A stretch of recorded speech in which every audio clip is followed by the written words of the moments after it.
sa lahat po ng mga basher, umain na lang kayo! No na! Yung mga naninira sa kanya, tumigil na ho kayo dahil ang pag-unlad ni Mama Diwata, hindi ho niya gumagawa ng pangit na paraan. Gumagawa ho niya ng magandang paraan upang umunlad at hindi ho niya naninira. Kaya kayong mga basher, wag naman gano'n, no? Kitang-kita nyo naman ang dami-dami pa rin tao at naniniwala na ang tagumpay na ito ni Diwata ay dahil na rin sa tulong ng ating mahal na Panginoon. Napakabuting tao ni Mama Diwata. Kaya sa lahat po ng mga naninira, hindi po totoo na siya ay masamang tao. Sa lahat po ng mga pumupuna ng mga basher ni Mama Diwata, magtrabaho na lang kayo, magsikap na lang kayo.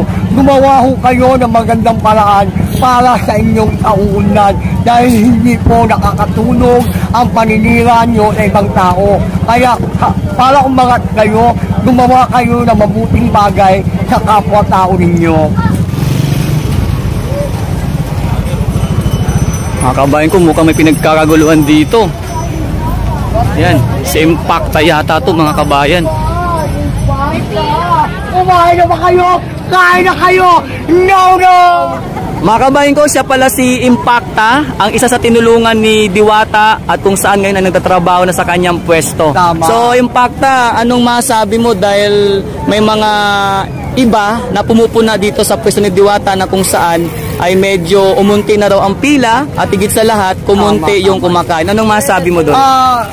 Sa lahat po ng mga follower ni Daddy D, hindi ho totoong umunti ang pila. Kitang-kita nyo naman po.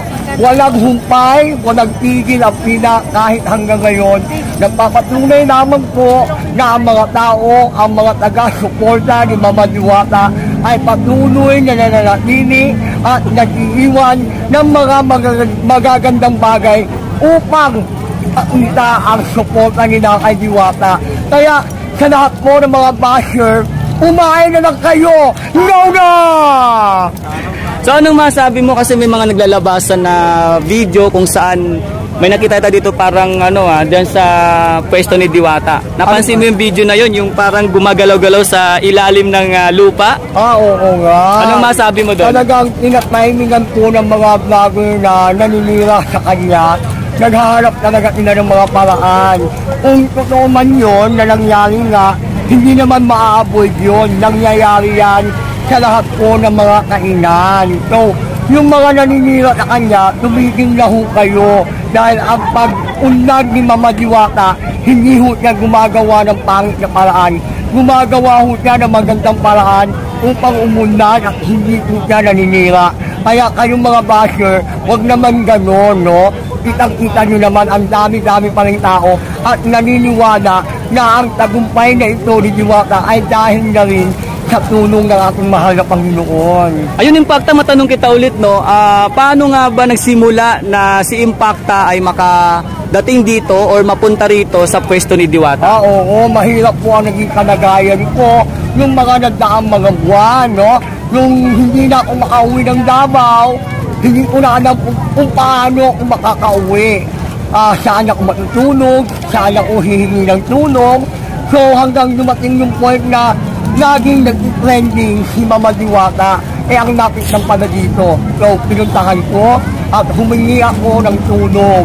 Walang Mama, agad-agad tinulungan ako ni Mama, pinagmamaho niya ako hanggang na nakaipon ako at hanggang nabibenta na ako ngayon dyan sa harapan ng mga tubig, mineral, cobra para naman makadagdag ng income ko. Napakabuting tao ni Mama Diwata. Kaya sa lahat po ng mga naninira, hindi po totoo na siya ay masamang tao. Anong masabi mo sa mga pumupuna, especially sa mga bashers ni Diwata? Sa lahat po ng mga pumupuna ng mga basher ni Mama Diwata, magtrabaho na lang kayo, magsikap na lang kayo. Gumawa ho kayo ng magandang paraan para sa inyong kauunlad dahil hindi po nakakatulong ang paninira nyo sa ibang tao. Kaya para umangat kayo, gumawa kayo ng mabuting bagay sa kapwa-tao ninyo. So ayun, Impacta, mga kabayan ko, siya po si Impacta kung inyo pong natanong. Sa lahat po ng mga nanonood at follower ni Daddy D, kung may hiwaga, may encanto, may diwata, may impacta. Kumain na ba kayo? Kumain na kayo? No na! May impacta, last na lang. Anong mensahe mo or pwede mong ma-advise kay Diwata habang siya ay talagang umaangat sa kanyang buhay? Mama, kung ano man yung pag-uugali mo noon hanggang ngayon, ipagpatuloy mo lang. Alam ng tao na mabuting tao ka at kaya ka umaangat, hindi ang mga tao ang dahilan yan. Gumagawa ng paraan ng Panginoon para iangat ka dahil alam niya na ikaw ay magiging ehemplo at gagamitin ka niya para makatulong ka sa inyong mga kapwa-tao dahil alam niya na ramdam mo at ramdam ng mga mahirap ang kahirapan. Kaya hanggang ngayon, pinagpapala ka ng Panginoon dahil alam ng Panginoon na nararamdaman mo ang kahirapan ng mga tao na karapat-dapat tulungan. So Diwata, Impacta, invite mo naman yung ating mga kabayan sa iyong page. Oo, sa lahat po ng mga follower ni Daddy D, ayan, i-follow niyo ho ako. FB page, Impacta. Iho, elephant, Impacta. Ayun, anong pinaka-message mo sa yung mga followers ngayon na talagang dumarami na? Maraming salamat po sa lahat po ng mga follower ni Impacta. Ngayon pa lang hindi pa ako nakikilala pero meron na rin ako mga basher. At dahil sa inyo, patuloy na dumarami ang aking mga follower. Kaya, huwag na kayong magpatumpik-tumpik pa. I-follow nyo na rin ako. No! Dahil nasabi mo yung tungkol sa mga bashers mo, ano ba yung isa sa natatandaan mo na parang ibinabato sa'yo? Oo nga, ang dami-dami. Pati yung bunganga ako, lagi nilang binabanggit. Sasaktan ka ba? Ay, hindi. Natutuwa ako. Alam mo bakit? Kawawa naman sila. Alam mo bakit? Wala na silang magawa ng buhay kundi ang tingnan ang buhay ng iba. So anong masasabi mo sa kanila? Anong mensahe mo? Mag-enjoy na lang kayo! No na! Kumain na rin kayo! No na!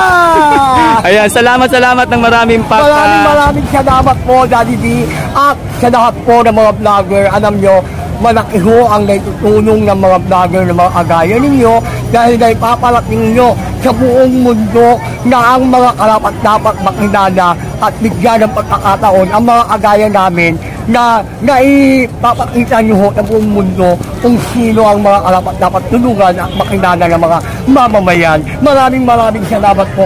Dito Boy! Dito Boy. Magandang gabi po sa inyo. Sama mo si Tito Boy. Ay, grabe. Pinag-uusapan niya ito quiet dahil isang unboss na interview. Isang babalatan kita ng buhay. At talaga naman hihimayin kita. Talagang bubusisiin kita quiet dahil ito ay isang exclusive interview. Ay nako, huwag kayo didilat, huwag kayo walang pukurap. Ay talaga naman pinag-uusapan ito si Impacta. Breaking news, isang makasaysayan. Nagkatagpo isang Impacta versus Talk of King na si Tito Boy. Nag one-on-one interview. So quiet Impacta, meron isang interview sa'yo si Tito Boy.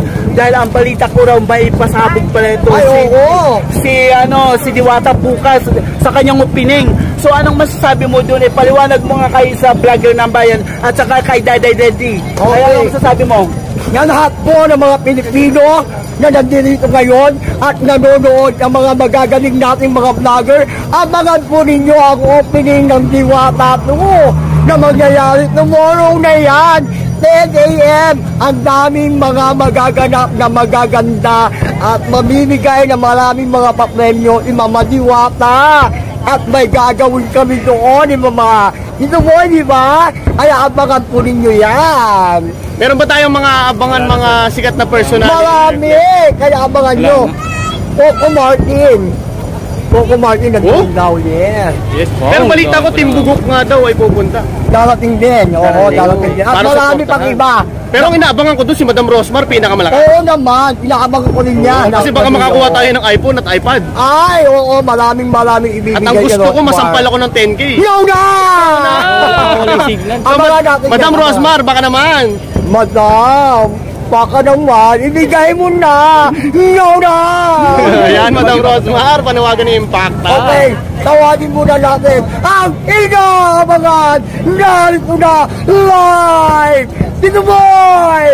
Ayan mga kaibigan, na nakita niya talagang sinagot na ni Impacta yung mga issue at talaga naman marami nga itong pasabog si Diwata sa mga vlogger, sa mga malilit na vlogger, sa mga matataas at sa mga bigatin. Ay nako, huwag kayong mawawala, walang kukurap, walang pipikit bukas. Ay grabe, masasyak kayo sa lahat ng mga outfit na mangyayari bukas dahil si Tito Boy hindi magpapahuli. Ay nako, ay grabe, magpa-viral lalo, mag-trending. Ay nako, viral na nga ito. Ay hindi ko alam kung bakit ako pinabalatan ng sibuyas, bakit ako kinakastigo ngayon. Ibig sabihin pati si Diwata, ay nako, talaga naman marami na mangyayari. Kaya bukas magkita-kita tayo yan, linggo yan ang linggo yan bukas. Ay nako, grabe, basta ayoko na mag-comment dahil bukas maraming bisita at maraming mga pasabog nga ito si Diwata. At ito isasabihin na yung Diwata bukas, kaya press conference bukas, lahat ng vlogger talagang invited lahat.